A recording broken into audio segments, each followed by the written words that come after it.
One of the biggest reasons people fail when starting a marketing agency is because they're chasing a fantasy and don't understand the process of building a real business. You have been sold on the idea that launching your social media marketing agency is a shortcut to $10,000 months, passive income, financial freedom, instantaneously with no skills, no effort, and no understanding of how the services that you provide to your clients actually work in the first place. Most agencies fail, not because the model doesn't work, but because the founder walked in with expectations that were not real in the first place. So in this video, I'm going to break down the biggest myths in the social media marketing agency world and show you what the real path to a successful agency actually looks like. If by the end you are still interested, I absolutely encourage you to give it a shot. If you guys want more clients, more sales, and marketing that actually works, you should subscribe because that's what all my videos are built to help you do. The first myth we're going to talk about is that anyone can start an agency with no skills, right? This is the worst lie in the space, and you've probably already heard some version of this, right? You don't need to know anything, just outsource all the work to Fiverr or have AI do everything for you. That sounds really cool when it's coming from someone that is selling you a course or coaching product, but we obviously understand that marketing is not, waving some kind of magic wand and then you make someone $1 million. If you don't understand the fundamentals of whatever service it is that you chose to sell, whether that's building a website, running Facebook ads, LinkedIn ads, how messaging of those ads, of the copy affects the behavior of the person you're selling to, you're reselling a service that you yourself cannot quality check, right? Now, most of you are coming into this space not knowing anything about business, period. So you're getting sold on the idea that you can just magically spawn in a six-figure business knowing nothing about business itself or the service that you're selling, which is absolutely insane, right? So think about it like this. If a restaurant owner knew nothing about food or business, would you trust them to run a successful restaurant because they hired a chef? Probably not, right? So the same logically would apply here. You don't need to be an amazing chef to run a restaurant, and you don't need to be an amazing media buyer or SEO expert or web designer, but you do need a baseline understanding so you can diagnose problems when they come up, right? And then communicate with clients about those problems and guide your team. The best agencies are run by people who master these four things. Firstly, offer creation, so knowing how to package some kind of marketing service into something that is irresistible. Client acquisition, so prospecting, outreach, sales call frameworks that actually convert said prospects, right? Fulfillment fundamentals, like we had just talked about, the fundamentals of whatever service it is that you're offering. What do good results look like and how do we get them? And then retention and communication. So how do we keep clients happy and continuing to sign with us, right? Outsourcing, don't get me wrong, is very important and very powerful after you know what you're doing.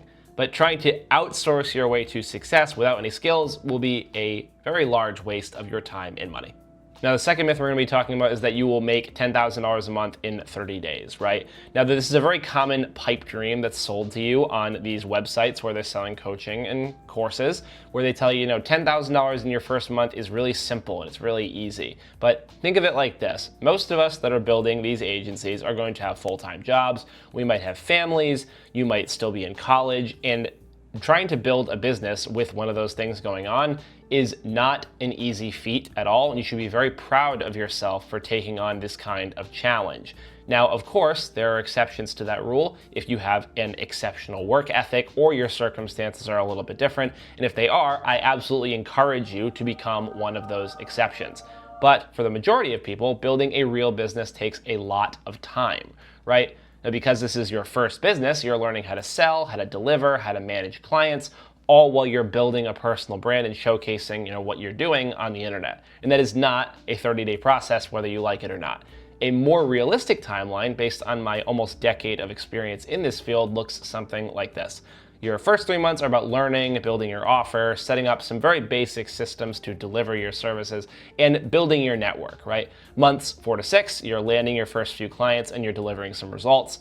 Months 7 to 12, you're starting to refine your process. Maybe you made 1 or 2 hires. You're building some case studies and you're now scaling your acquisition systems. By the 12-month mark, maybe you're hitting, $8,000 to $15,000 a month, but it's built entirely on skills, systems, and proof of concept, not some kind of AI shortcut, right? If you go into this expecting a sprint, you are going to get discouraged and quit. The third myth we're going to talk about is that an agency is passive income, right?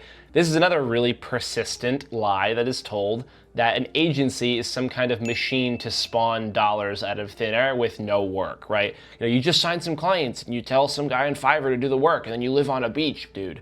Like, newsflash, an agency is a service business. So that means anyone that you sign that is on a contract wants attention and they expect you to be communicating with them very often, not 24/7, but often, and they need reports, they need calls, and they need support. And if something goes wrong, you are the one fixing the problem, right? So, for example, let's say you are working with a roofing company, and a few weeks in, their Google Ads cost per lead massively spikes. It triples, the $60 a lead. Are you going to ignore them and, continue sipping your cocktails in Greece, right?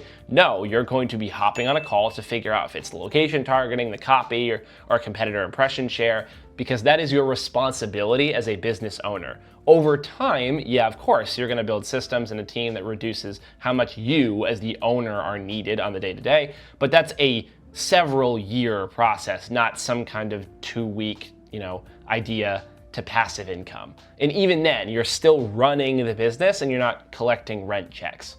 And the next myth we're going to talk about is that you just need to send some emails, dude, right? So a lot of new agency owners think that you just send emails and you just call some people and then, business magically comes to you.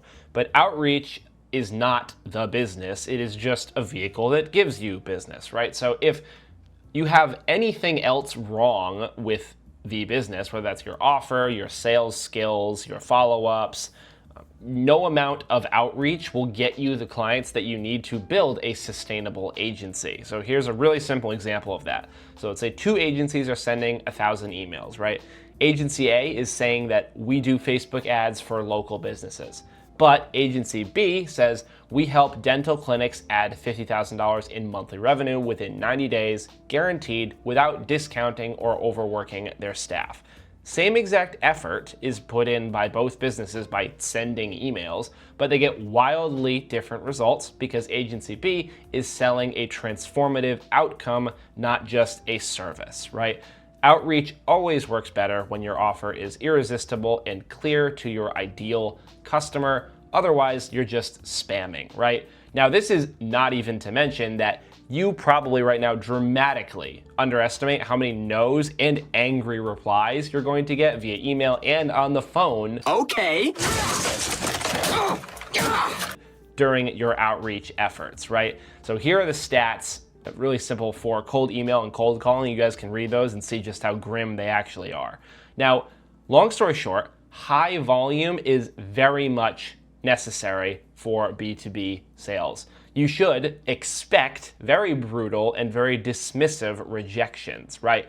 But if you measure your small wins, positive replies and booked meetings, you will be able to visualize the progression of your sales and business skills, and it's going to encourage you to keep optimizing your processes and develop successful outreach campaigns. The next myth that we're going to talk about is that you need to offer, every service under the sun. Now, this is one of the fastest ways that new agencies are going to destroy their market positioning, because it sounds right on the surface, right? So if I offer more stuff, I'll appeal to more people. But in practice, the complete opposite happens, because you confuse the people you're trying to sell to, and you make it very hard for someone to actually understand why they should choose you, because you do all these different things, but what do you actually do well? So imagine you're a business owner and you're looking for help with lead generation, and you come across 2 different businesses. Agency A says, we do SEO, web design, content, Google Ads, email, social media, branding, and more. But Agency B says, we help home service businesses add 30+ booked jobs a month using paid ads and landing pages. Now, which one of those feels like it solves your problem, right? Obviously the second one, because it sounds like a specialist versus a generalist. People don't want necessarily more options, they just want the best solution to whatever problem that they have, right? Now, if you offer everything, makes you sound like some kind of jack of all trades and master of none, but if you offer 1 or 2 very high impact services, makes you sound like the obvious choice, right? You need to make sure that you're solving one very painful, expensive problem better than everybody else. Next myth we need to talk about is that once you sign a client, everything is all set. So you probably think that the hard part of running a marketing agency is getting clients, but a more difficult thing to do is keep said clients, right? So signing someone is the start of your relationship with them, not the end. And if you treat it like it is some kind of end, you're going to very quickly discover how fragile that revenue is and how fragile that relationship between you and the client can be. So here are some things that might happen to you and probably will happen to you if you choose to build an agency like this. So somebody might leave you if they don't feel valued, informed, or confident in your plan for their business, even if the results are going well. If you're not explaining to them what the metrics in your reports mean, or you're not giving them reports at all, they will just leave you. Scope creep is also something that happens very frequently. So they'll ask, oh, can I have just one more edit here, just one more landing page, or just one more ad campaign, over and over and over again. And then eventually you're doing double or triple the work and you're not getting paid more. Also, priorities might change pretty drastically for your clients. So, their business shifts, their budgets internally move, new decision makers, new C-level executives come in. And if you're not adapting with those people, you're just going to get dropped and they're going to hire a different company, right?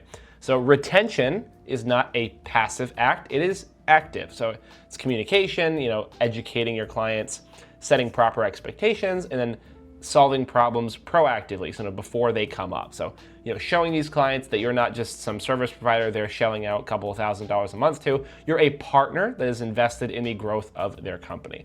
And if you do focus on retention, you don't need nearly as many new clients to scale your business, because a client that pays you for 2+ years is going to be worth much more than one that churns after a couple months. The last myth we need to talk about is that all revenue is good revenue. So when you're just starting out with your agency, it's going to be very tempting to say yes to every single new person that walks through your door, right? You're going to think, money's money, I'm going to take what I can get. But of course, we know that not all clients are created equal. So some people, of course, are going to be awesome and they're going to respect your time, or they're going to pay you on time. But plenty of them are also going to drain every ounce of energy that you have. They're going to fight you on every deliverable, and they're still going to expect a discount at the end of the day. Some people are going to align perfectly with your offer and your process, and other people are going to pull you away from the things that you're best at, ask you to work on different parts of their business that you did not sign up to, work on. They're going to ask you if you're an email marketing agency, they're going to ask if you guys make landing pages, or they're going to ask if you run Facebook ads. They're going to try to pull you in a different direction from what you signed them on for in the first place. When you say yes to clients like this, couple bad things are going to happen. So your quality of delivery is going to drop because your team is going to be stretched very thin, working on, again, things that you might not offer normally. Your reputation is going to suffer because all of these difficult clients are going to leave bad reviews about you, tell more people about, how much you suck or whatever, things like that. And your growth is going to stall because you're too busy putting out all these different fires to actually focus on growing your business, any kind of sales or new strategy. The best agencies learn very early that revenue is not good if it doesn't align with your process, your offer, and your boundaries, because it is much better to walk away from a $2,000 a month nightmare than it is to lose $20,000 in opportunity cost dealing with them. Now guys, none of these myths exist by accident. They're sold to you because they make the agency model sound easy and easy sells. If you walk into this industry believing these myths, you're going to burn out because you're going to chase bad clients, you're going to overpromise, underdeliver, and eventually you're going to convince yourself that it doesn't work. But if you walk in knowing what is real, you're going to expect rejection from clients, prepare for slow months, commit to mastering skills, and building systems inside of your business. You're going to separate yourself from 95% of people who will never sign one client. If you guys found this breakdown helpful, you should leave a like and subscribe, and let me know in the comments which of these myths you believed before you started. Take care.